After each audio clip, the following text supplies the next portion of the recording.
La République démocratique du Congo a donc entamé un deuil national de 3 jours. Les drapeaux sont en berne en mémoire des victimes du massacre attribué à des rebelles ougandais dans la nuit de samedi à Beni, dans l'est du pays. La société civile avance un bilan de 51 tués, au moins 42 morts selon les autorités. C'est l'un des plus importants massacres dans la périphérie de Beni depuis le début des tueries en 2014. Un de plus, un de trop pour des habitants ulcérés par ces attaques à répétition. Le récit d'Ilham Taoufiki. À Beni, c'est tout un quartier qui pleure ses morts. Certains découvrent l'ampleur du drame, inégalé. Des paysans qui rentraient de leurs champs ont été massacrés à la hache, à la machette, des maisons incendiées, avec parfois leurs habitants à l'intérieur.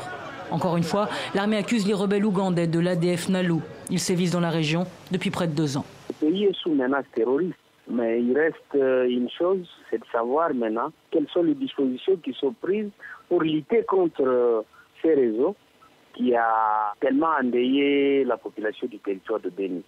Ni l'armée régulière, ni les casques bleus ne parviennent à maîtriser les exactions. Dimanche, ils étaient une centaine dans les rues car l'effroi a vite fait place à la colère. D'autant que des rapports d'ONG et du groupe d'experts onusiens sur la RDC soupçonnent certains officiers de l'armée d'être complices des assaillants. Le ministre de la Défense, lui, veut rassurer. Dès que le combat est âpre, ce sera de longue haleine, mais on finira par gagner. Moi, je reste optimiste. Une déclaration qui ne convainc pas les manifestants qui réclament la démission pure et simple du ministre de la Défense.